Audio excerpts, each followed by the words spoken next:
This is Research Like a Pro, episode 345, Edward Raymond Kelsey, Horseman and Sheriff's Posse member. Welcome to Research Like a Pro, a genealogy podcast about taking your research to the next level, hosted by Nicole Dyer and Diana Elder, accredited genealogist professional. Diana and Nicole are the mother-daughter team at FamilyLocket.com and the authors of Research Like a Pro, a genealogist guide. With Robin Worthland, they also co-authored the companion volume, Research Like a Pro with DNA. Join Diana and Nicole as they discuss how to stay organized, make progress in their research, and solve difficult cases. Let's go! Today's episode is sponsored by newspapers.com. Hi everyone, welcome to Research Like a Pro, the genealogy podcast. Hi Nicole, how are you doing today? Great. We just had our Research Like a Pro with DNA study group meeting, so that was really fun and exciting. I'm excited to get started on that. What about you? How are you feeling about it? Yeah, I'm really looking forward to starting a new project with DNA, kind of continuing from some of my past work on the Kleins and Weatherfords, and really hoping to make some good discoveries on the Weatherfords. The last study group, I pretty much discounted that we had the wrong parents, or possible two sets of parents. So now I've got to see if I can find a new set of parents.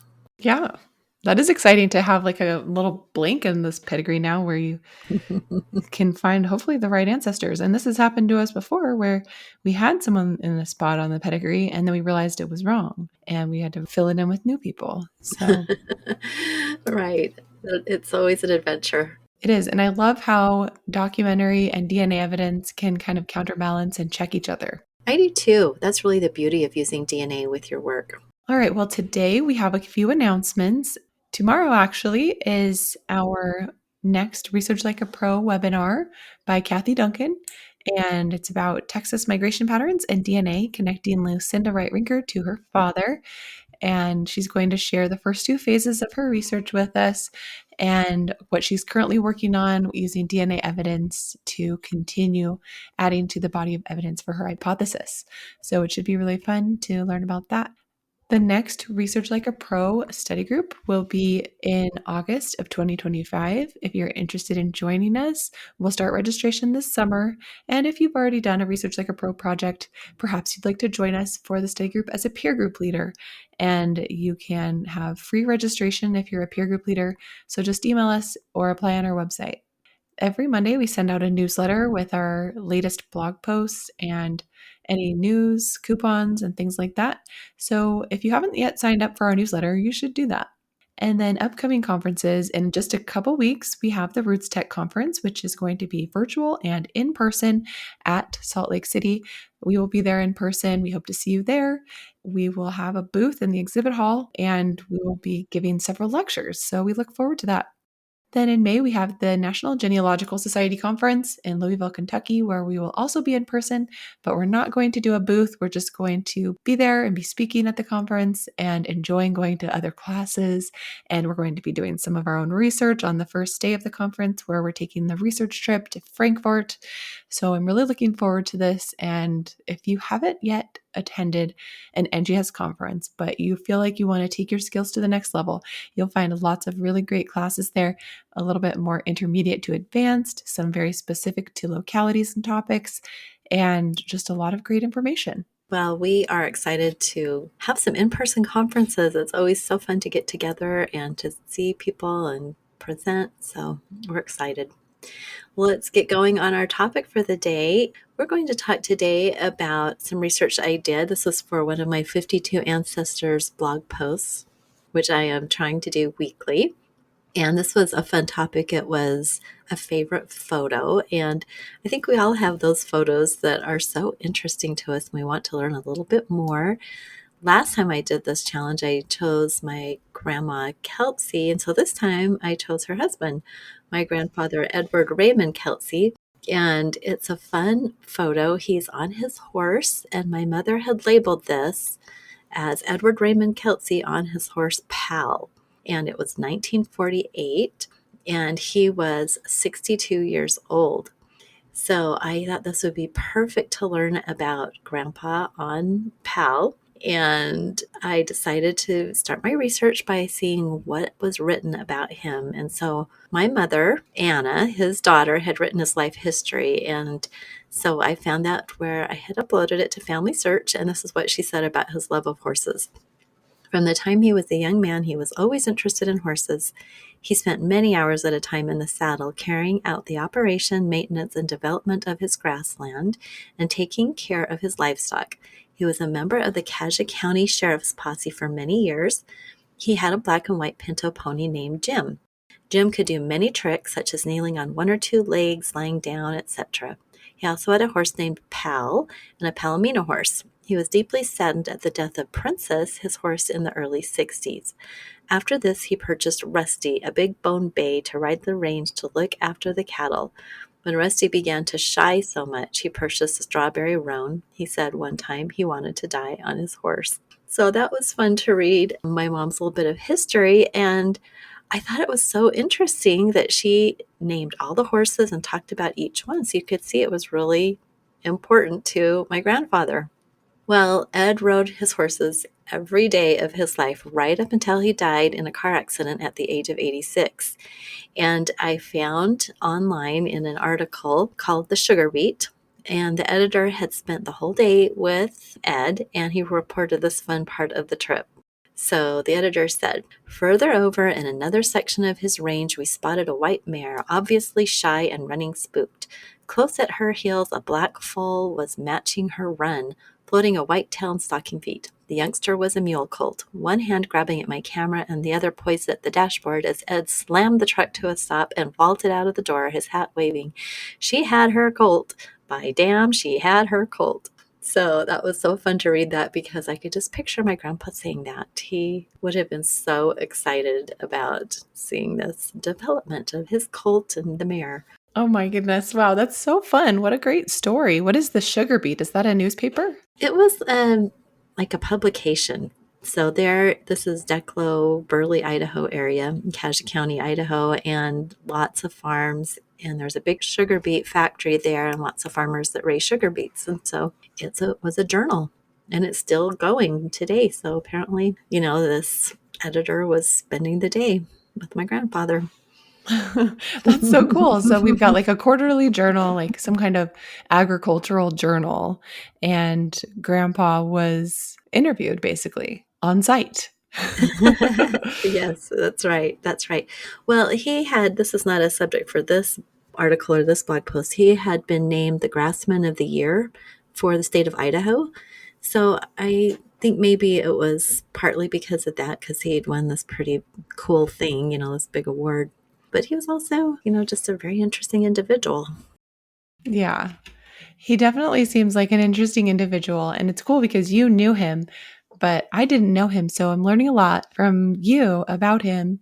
And it's neat to hear about his love for horses. And I've seen quite a few pictures of your grandpa, and several of them he is on a horse. So with that segue, let's talk about photos and AI photo analysis.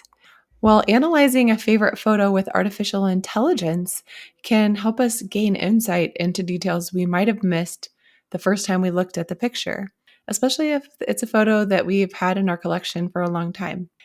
You decided to put this photo into a custom GPT and see what you could learn. And so you uploaded it to the custom GPT by Mark Thompson to see what it would say about Grandpa Kelsey.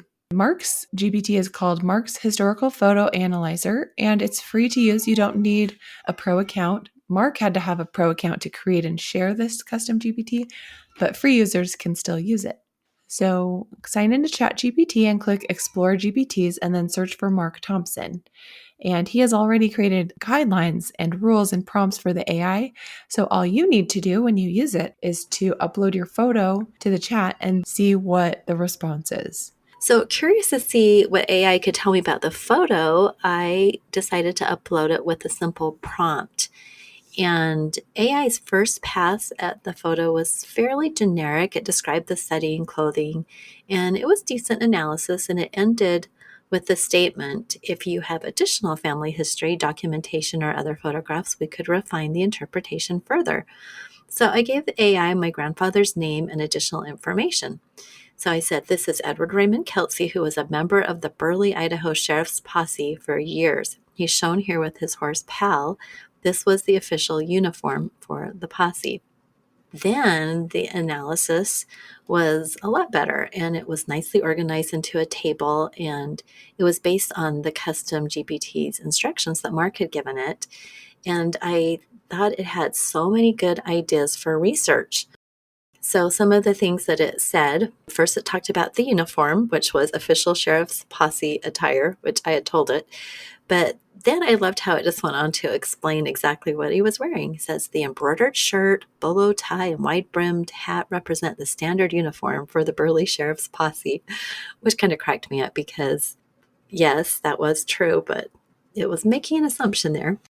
Then it said these uniforms reflected both their law enforcement affiliation and the Western heritage of their region.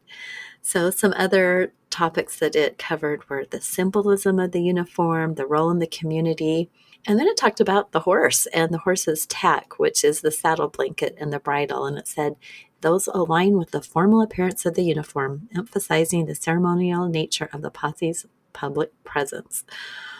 And I had looked at that picture so many times and not really even noticed that there was this special blanket on the horse. And so this is the beauty of AI. Sometimes it can take something we're so used to looking at and give us a whole new idea about what we should research. So I also had a really interesting point AI did where it said official documentation.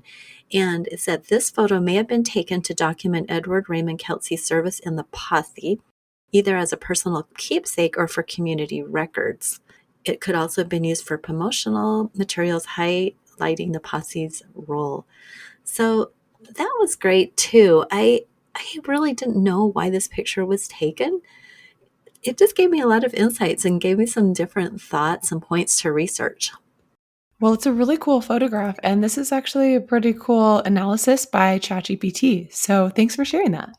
It's fun. I would encourage everybody to try this with their photos. AI can give you some really interesting ideas. Well, now let's have a word from our sponsor. Have you ever wished you could step back in time and see the world your ancestors lived in? With newspapers.com, you can. It's like having a time machine right at your fingertips. With a single search, you can explore more than 1 billion pages of historical newspapers dating from 1690 to 2025 from the US, UK, Canada, Australia, and beyond. Uncover the details that bring your family's story to life in birth notices, wedding announcements, and obituaries. But it's not just about facts. It's about experiencing the moments they lived through. Imagine reading the same headlines they saw or finding an article about your great-grandfather's farm. Newspapers.com doesn't just show you the history, it helps you feel it. Start your journey today at newspapers.com because sometimes the past isn't just history, it's a story waiting to be discovered. Come make infinite discoveries today on newspapers.com. Use promo code FamilyLockup for a 20% discount on your subscription. Well, of course, I was curious to learn more about this photo, and I had seen in the corner of the photo the name Sherrod, Sherrod, and it said Sherrod Studio of Burley, Idaho. So not always do we get the actual photographer shown on the photo, but in this case we did. So I went to newspapers.com and the Burley Herald mentioned Fred Sherrod of Sherrod's Studio multiple times. It was all through the newspaper, and there were advertisements for his services, but then also some just about his photography. So, that verified he really was the photographer there. But then I wanted to learn more about the sheriff's posse, and there were so many articles, things that I had no idea I would ever find. And in 1948, just the exact date when Ed posed on his horse for the photo, the Cassia County Sheriff's Mounted Posse competed in several events, and he won first place in the pleasure horse class. And so then I could hypothesize that maybe they took photos of all the winners. The posse was popular in the local news, and a photo of the entire posse with Ed Kelsey. It listed every single man, and I found him fifth from the right in the first row, and it was featured right there on the front page. So it was a big deal in this small town. It was so cool. And I noticed that all the men were in the same uniform, and they all had the same saddle blanket. So It was absolutely correct that it was his posse uniform and a ceremonial blanket. So that was really neat to see those pictures and to be able to really put that picture into its context. That's great that you got to find out more about Sharon's studio in Burley, Idaho, and kind of looking in the newspapers to help with that. Great job. It was fun, and I honestly didn't know what I would find. No idea, but it just really goes to show that those newspapers can be extremely valuable. Well, I guess in any era, but especially if you're 20th century. Like I knew my grandpa. I had seen the sheriff's posse perform in the Cassia County rodeo every year. So I knew what they did. And, it was just fun to see him and see why that was such a big deal in 1948. Yeah, and that's fun to learn about how he won first place in one of the events that he competed in. Well, and I had to do a little research on what that actually meant. What was a pleasure horse class? And I learned it was a horse that would just obey you. It would do everything you wanted it to do. And so, I think he really worked with training his horses to step forward, step back, step to the side, turn around in a circle, do all those types of things. And someone listening who really is a real horseman maybe would know more about this, but that's what I gathered from my research. Yeah, and I noticed that in your blog post on this topic, you have another picture of Grandpa Kelsey on a horse where the horse is like kneeling down with one leg. So it seems like he was telling him what to do and the horse was doing it. Yes, that's the horse that my mom talked about that would do the tricks. And that was fun to see as well. I've got a couple pictures there. One with this horse whose name was Jim, which would have been in the 1940s. And I was able to date that one because there were a series of pictures of Jim at this time. And one of them had a cousin on it. And then kind of estimating his age, he was a young boy.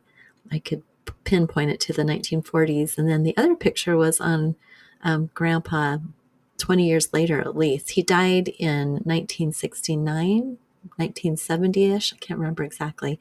But he was on his big, roan, rusty in that picture. So he was not afraid of anything, Grandpa wasn't. And he would take his horses and mules and go with his sons up into the mountains for like a week at a time and go hunting. He loved outdoors. Wow. So, what about that last big photo of the sheriff's mounted posse? Was that one you had in your collection or you found it? That was from the newspaper. Nice. Yeah, the newspaper, it was a big deal. Apparently, they were going all over, went down to Utah to be in a competition, and were in Idaho doing competitions. So apparently, these posses would get together and do individual events as well as the whole event. So at the beginning of a rodeo, the sheriff's posse would come in and do their thing. So I can't even tell how many men there are, maybe 20, maybe 25. They would do these really intricate maneuvers where they would cut really closely, like in diagonals, and horses going back and forth between each other. And it was amazing to watch. They were so good. And he loved that. So, this entire group of men that loved training and coming up with these very intricate things. So think of, like halftime show on the football field and you have the bands and they're doing all these really cool maneuverings. Well, same thing, only with horses. I love that. Well, let's talk about some takeaways for using artificial intelligence with our photographs. So, uploading a photo to a large language model like ChatGPT or Claude can be a really helpful way to give you new ideas for research and analysis on your photograph. And using a custom GPT like Mark's historical photo analyzer can speed up the process because it already has some really good instructions written by Mark Thompson and it has some parameters set up already. And if you are new to using custom GPTs like this, a good way to learn about a custom GPT is just to ask it what it can do. And then you'll hopefully get some ideas and you can upload your photo and ask some questions and think about possibilities for researching your ancestor based on the photograph. Right. And in the blog post, I put an image of the answer when I asked ChatGPT and the GPT about it. I said, "Tell me about yourself." And it said, "Hey there, I'm Mark's historical photo analyzer, your go-to expert for uncovering the stories hidden in old photos. I've been customized to help you explore all the little details that might get overlooked. Things like the fashion, architecture, tools, or even the mood captured in an image. Basically, I'm here to help you answer the big questions: who, what, where, when, and why about your photo. I don't just describe what's in the frame, I also analyze the photo's age, format, technique, and any clues that might reveal its history or context.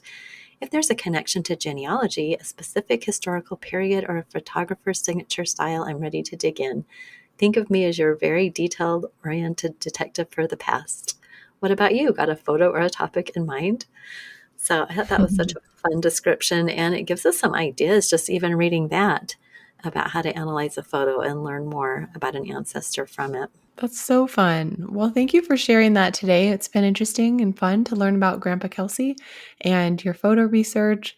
I just want to put in a plug also for writing periodically about your ancestors. And we've both been working on doing these blog posts every week for 2025. And it has been so valuable to just have various topics to write about in genealogy in our family and to go on different lines of our family and learn about ancestors we've never researched before, seeing what sources are available, and just writing a short vignette that captures part of their life and diving into the historical context, analyzing a source you've never seen before, and getting to know different ancestors in your tree. And you don't even need a blog to do it. You can just write it in your own word processor and save it. And eventually you'll have a lot of different pieces of writing that you can share and pass down with your family. It has been an enjoyable exercise so far, and you should all try it. I agree. I really want to write a comprehensive history of my grandfather, especially researching the Grassman of the Year thing. But he had an amazing life. We've podcasted and written before about how he was a hobo when he was young, and then he went up to Idaho and homesteaded. I mean, he just did so many different things throughout his life, but it was always overwhelming to me to think about sitting down and really writing this up.